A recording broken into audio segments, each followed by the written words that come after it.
Shalom saudara-saudara yang dikasihi Tuhan Yesus Kristus. Salam sejahtera buat saudara semua dimanapun saudara berada. Damai sejahtera kiranya melimpahi saudara-saudara. Firman Tuhan dalam Matius 6 ayat yang ke-8 berkata demikian. Jadi janganlah kamu seperti mereka, karena Bapamu mengetahui apa yang kamu perlukan sebelum kamu minta kepadanya. Bapamu mengetahui apa yang kamu perlukan sebelum kamu meminta kepadanya. Saudara, apa perbedaan keperluan dan keinginan?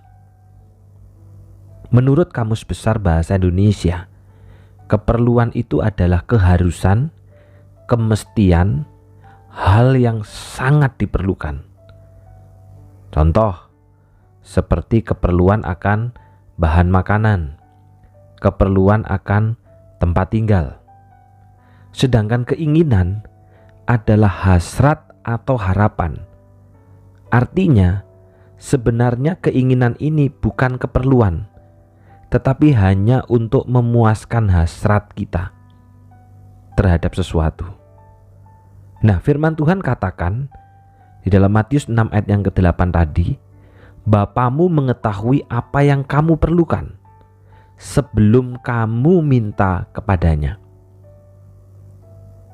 Saudara, yang Bapa berikan adalah apa yang kita perlukan, bukan apa yang kita inginkan.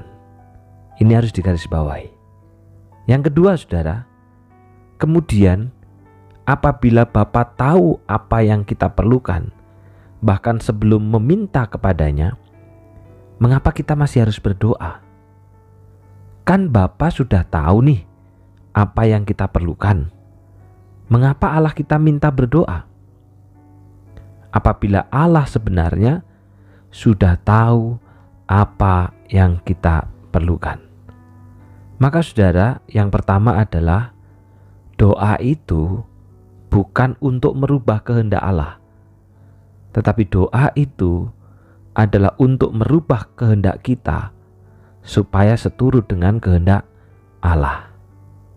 Yang kedua, banyak kali apa yang kita doakan bukan apa yang kita perlukan, tetapi apa yang kita inginkan, apa yang menjadi hasrat kita, hanya untuk memuaskan hasrat keinginan saja.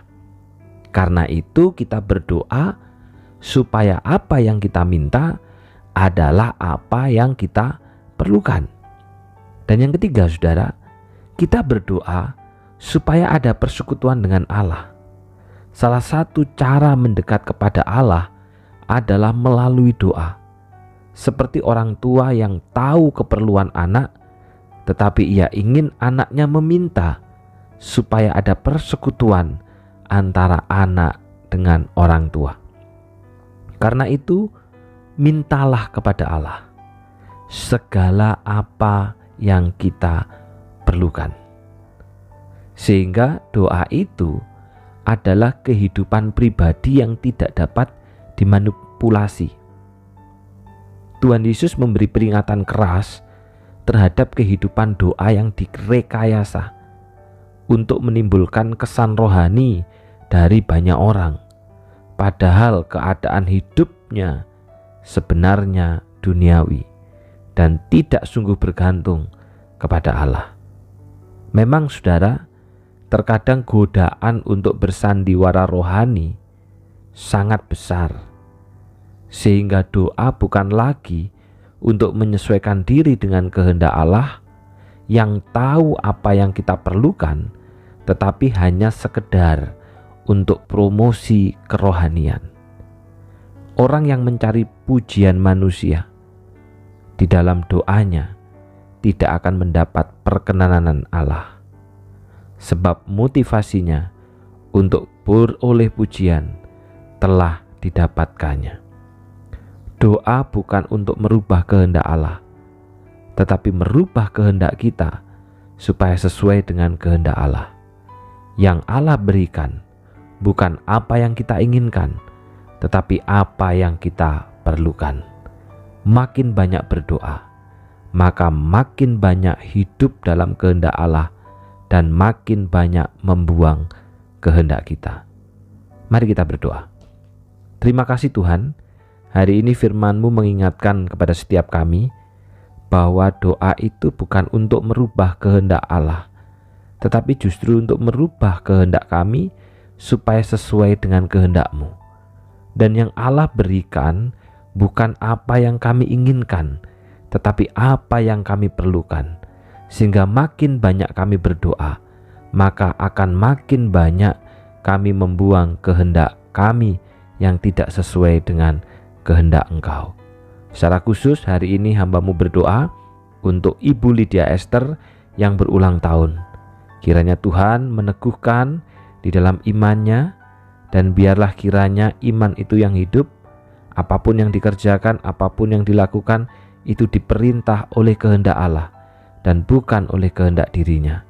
Demikian juga pergumulan di dalam kehidupan keluarga, kiranya Tuhan yang akan menyertainya, Tuhan yang akan memberikan hikmat. Pelayanannya di GKT Banyuwangi juga kiranya Tuhan sertai. Bahkan pekerjaan maupun kesehatannya, biarlah kiranya Allah yang akan mengaruniakan semuanya itu di dalam kehidupan Ibu Lydia Esther. Pakailah Ibu Lydia sebagai berita Injil yang hidup di tengah-tengah keluarga, di tengah-tengah masyarakat, dan di tengah-tengah manapun juga. Di dalam nama Tuhan Yesus kami sudah berdoa. Amin. Selamat ulang tahun untuk Ibu Lydia, kiranya dipakai sebagai alat pemberita Injil. Tuhan memberkati.